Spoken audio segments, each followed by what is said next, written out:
5 seconds.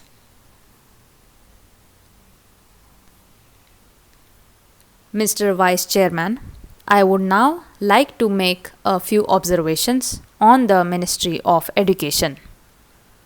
Education is basic to any national regeneration. It is true that it does not bring any return as our other projects do, as for instance the steel projects or the irrigation projects do.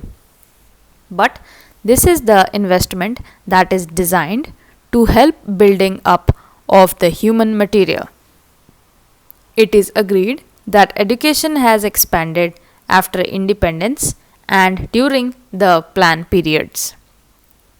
But it is a matter for concern that the content of education has not been equal to our expectations. Even today, we are engaged in experimenting with all types of education, from the basic stage up to the university level. It is not clear, I presume, that the basic pattern of education, of which so much was said and written, is accepted as a success even today. Where do we stand with regard to the basic pattern? It seems to be the position that all arguments are in favor of that type of education, but all proof is against the success of such a type of education.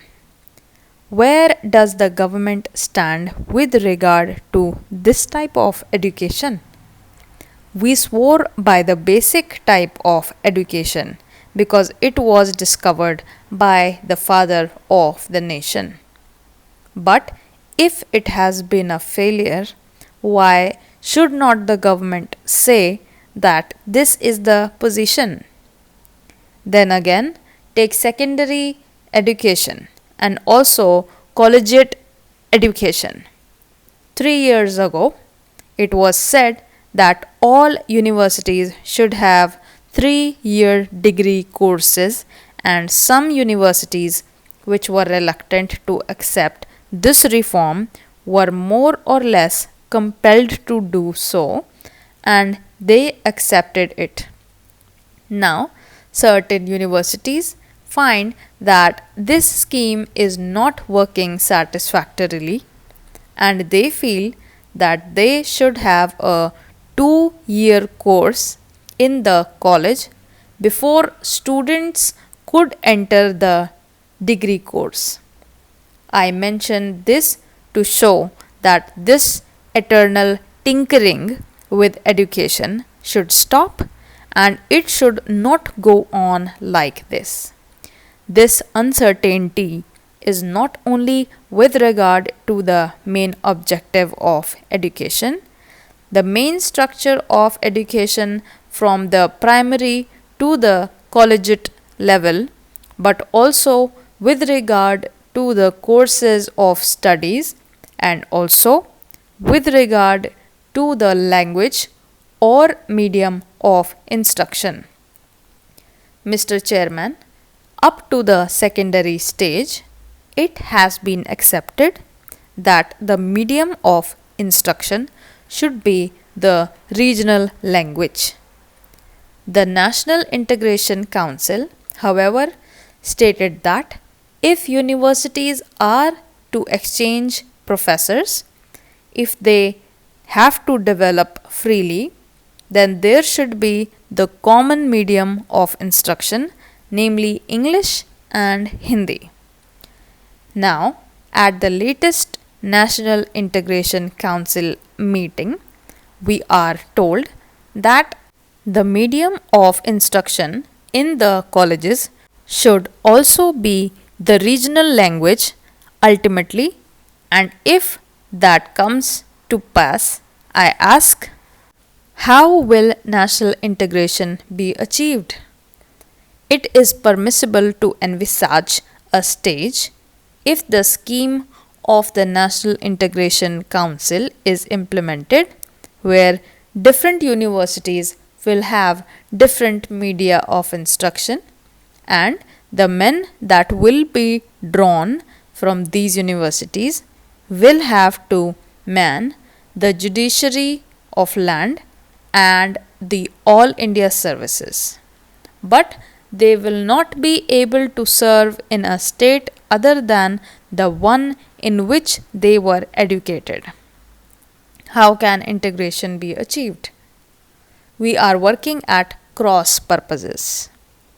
It is time that a high power body was appointed to hammer out a national scheme of education having integration as the basic aim to implement it systematically.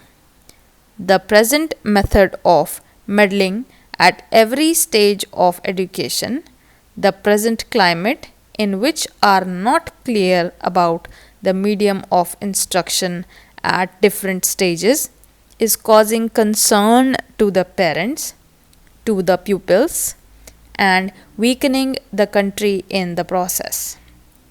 This is a major problem at this stage of the development of the country. Then, Mr. Vice Chairman, I would pass on to the Ministry of Transport and Communications. According to this ministry, we are told to build a system of national highways, provincial or state highways, an integrated system of communications from the village upwards, but the central government is concerned with the construction of national highways. It is good to have a fine system of national highways. It also serves as a physical link for integrating the nation. It is good, but this planning of construction of national highways without regard to the development of railways and the development of industries in the regions in which the highways are proposed to be constructed will be something beyond our means at the present moment.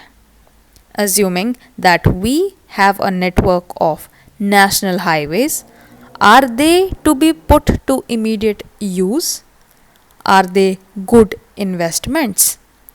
Unless you have industries, small, big, or medium, coming along the highways, unless they assure you a fair return for the investment, it is not desirable to have a system of highways for the sake of mere transport of passengers. In other words, we should have a scheme of priorities for the national highways so that they can be looked after.